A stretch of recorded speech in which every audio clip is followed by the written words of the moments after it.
नमस्कार दोस्तों, कैसे हो आप सब लोग। Happy new year 2025।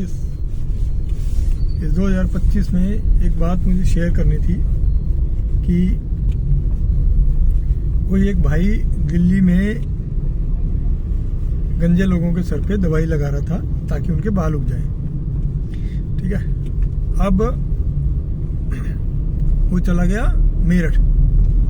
मेरठ में जो भी उसके साथ हुआ सभी जानते हैं। पुलिस ने उसको पकड़ लिया। कारण वैसे सबको पता है, लेकिन जिक्र कोई नहीं करेंगे। खैर, अपना वो टारगेट नहीं है। तो उसके बाद से ऐसे ऐसे हकीम पैदा हो गए हैं, ऐसे ऐसे डॉक्टर पैदा हो गए हैं, और वो दावा करने लग गए हैं कि मुझे तो ये दवाई 10 साल से पता है, मुझे 15 साल से पता है, हमारे तो बचपन से यही लग रही है। लेकिन हम सोचे कि क्यों जिक्र करें ये वो। और अब मैं आपको इस दवाई का फार्मूला बताता हूँ, बनाने का तरीका बताता हूँ। ठीक है जी, बात आ गई यहाँ पे।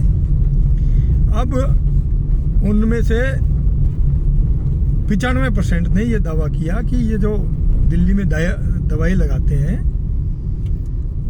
सलमान, ये जमाल गोटे का बीज यूज करते हैं उस दवाई को बनाने के लिए। तो आपको विधि बताते हैं कि ऐसे ऐसे जमाल गोटे का छिलका उतार लो, कुछ कहते हैं कि उतार लो और कुछ कहते हैं कि नहीं उतार लो, और उसको रात भर दूध में भिगो लो और उसके बाद उसको पीस के लगा लो। कुछ कहते हैं कि भिगोने की जरूरत नहीं है, सीधे पानी में घिसो और लगा लो।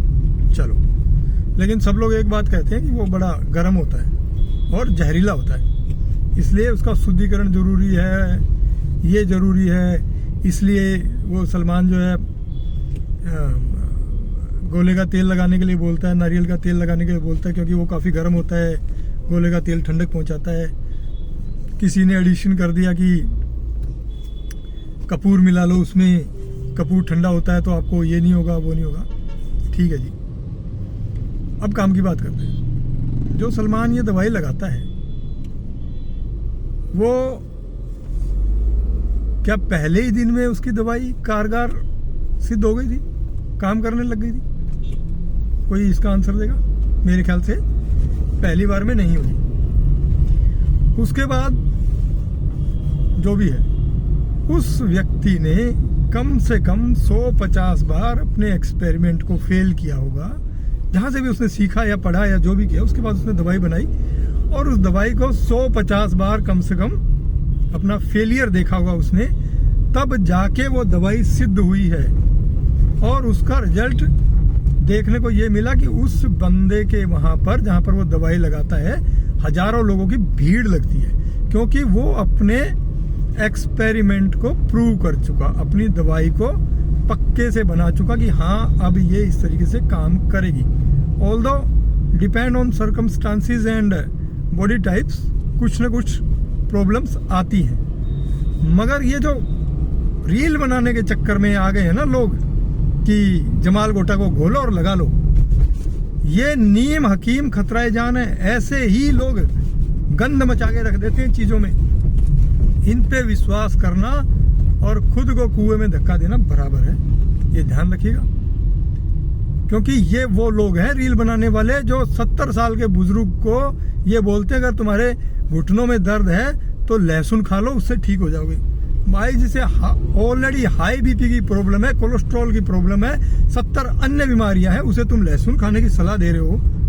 इसका मतलब तुम्हें कुछ नहीं पता, तुम सिर्फ रील बना के बेच रहे हो अपने आप को, हैं? अपना पैसे कमाने के लिए रील बना रहे हो और कुछ भी गंदगी पेल रहे हो कहीं भी। थोड़ा शर्म करो, थोड़ा प्रैक्टिकल हो जाओ। ठीक है, किसी की जान से मत खेलो। ये पैसे यही रह जाएंगे, लेकिन तुम्हारी कही हुई बात को कोई व्यक्ति सच मान के अगर वो एक्सपेरिमेंट कर लेता है तो हो सकता है उसकी जान पे बनाए। इसलिए ऐसे लोगों से दूरी बनाएं। और ऐसे लोगों से मेरी हाथ जोड़ के विनती है कि जब तक आपने वो प्रैक्टिकल ना कर लिया हो, 100, 150, 200 बार फेलियर ना देख लिया हो अपने फार्मूले का, तब तक मत बताओ किसी को। रील बनाने के चक्कर में मत खेलो किसी की जिंदगी से, ये बहुत हानिकारक है। और ऐसे लोग भी 100, 50, 200 बार सोचें कि ऐसे लोगों की कही हुई बात कितनी सत्य हो सकती है। एक व्यक्ति जो अपने बनाए हुए फार्मूले को आजमा चुका है वो आपको सही राय दे सकता है, ना कि ऐसे ढोंगी। धन्यवाद।